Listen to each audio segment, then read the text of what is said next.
What's going on? Charles Botenson here. We're going to be talking about ego. Okay? And the reason we're going to be talking about ego is because I have two great stories. I'm a single guy. And I don't have many plans of marriage right now. And, you know, there's so many types of ego. And honestly, one of the best books to read about it just came out by Ryan Holiday, which is Ego is the Enemy. And he really talks about there's two types of egos. Okay, so the ego of the entitlement ego, which is like, because I am an individual, because I'm a human, I'm entitled to all of these things. I'm entitled to healthcare and the internet and a great job that pays well, and I'm entitled to free material on the internet. There's that, which is entitlement. And by the way, you're not entitled to anything, all right? And then there's the ego sense where you are the fear of looking bad, and the very least is the fear of looking good or the fear of looking bad. The fear of not looking good and the fear of looking bad. So there's the ego where, like, you don't want to do something because you're fearful that you'll look bad. That's like your ego coming out. Your ego doesn't want you to look bad. And then the other ego is, I deserve this. You know, you'll hear it, on TV, say like a celebrity or whatever, or even just humans that are not. They'll be like, I deserve this. Oh, okay, great. So there's the two types of egos. So Ryan Holiday really talks about the entitlement ego. Not really the fear of looking bad or the I just need to look good. And we do it on social media. We need to look good.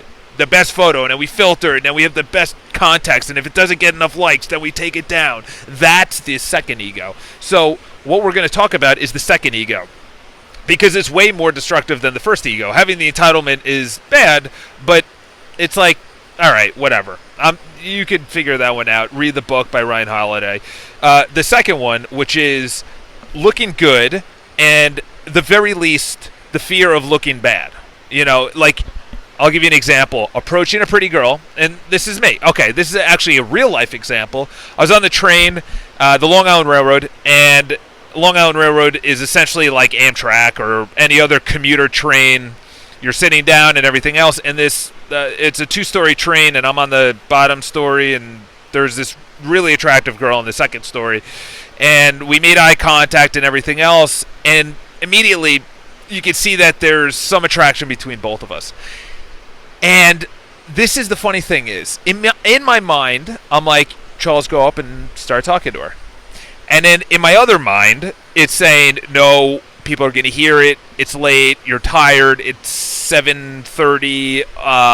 What if she says no? What if she has a boyfriend? That's the ego. That's the second ego. Or you're at work and you really want to say how you feel to your boss, but you have a fear, like say you have a really good idea. You have the fear that, like, what if it's not accepted, or what if he doesn't like it, or what if she says that it's a terrible idea and you're fired. You have this deep inkling. So it's known as the ego, which came up in me and it said, Charles, don't do it.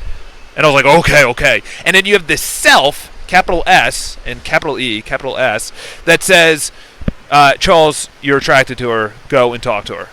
And that's what we need to be living by day to day.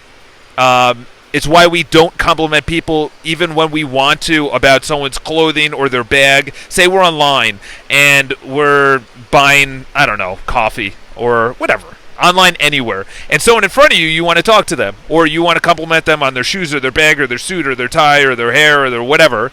And you're like, no, I don't want to. So the no, I don't want to is the ego. And the self is, yeah, no, I really like that tie or that suit or that belt or whatever. Perfect example today. So there's two things. One is acknowledge, and this is what happened. I never ended up approaching her. And worse off is when I was getting off the train, I'm like, I should write down my number on, I was reading a book, I had no piece of paper, so I was going to rip a piece of paper out of the book, and I was going to write my number, name Charles, and have my number and give it to her. And I was thinking, like, what am I going to say? What am I going to do? What if she rejects me and it's public and people see me? What if, and especially as, like, people rise up in status where they start getting recognized. This is why Gary Vaynerchuk is so loved, is that he's so vulnerable sometimes. most of the times actually, where people recognize him and he doesn't give a shit about what he does or what he says or anything else. Like, that's why people love some people over other. When people put on a front or a facade, in Hollywood or everything else, they don't like those actors and actresses because that's not their self. That's their ego. And what's funny is that as people start recognizing you, not me, but you'll see as someone starts getting more famous, like YouTube stars or whatever, they start changing. And I think that's like the biggest thing with me is that I am observing when things like this, like yesterday, happen where I didn't go up to the girl, I didn't give her a piece of paper, and this is what I did. I went home, or I was at home, at my parents' house, my home, or my whatever, where I grew up, and I was, putting my bag away, and it really, really stung. It really, really stung. It really, really hurt. And this is what I've learned, is that to go deep into the regret. And don't just push it off. Be like, oh, no. Go deep into the regret. So then next time you say, I don't want that feeling. I don't want that ego to come up. I want the self to be talking. I want the self. The self wanted me to give her the piece of paper and say, hey, listen, we made eye contact. I'm attracted to you. I want to take you out. Or whatever. I just came up with that right now. But it would have been something along those lines. And what? She says what? Go fuck yourself. No. She wouldn't say that. She would say, oh, I have a boyfriend. Or, oh, thank you. And she would really appreciate that. Because most other guys would do what I did, which was leave the train and not say anything. And not give her the number. Or not ask her for her number. Listen, equate this to anything else, which is, today, while I was online, this girl was ordering for someone's birthday. The self said to say what I said, and the ego is saying don't say it because there's a lot of people online, and what if they judge what you say to the girl who's two people in front? So the girl is ordering for something for someone's birthday, and I say, oh, by the way, mine's July 13th.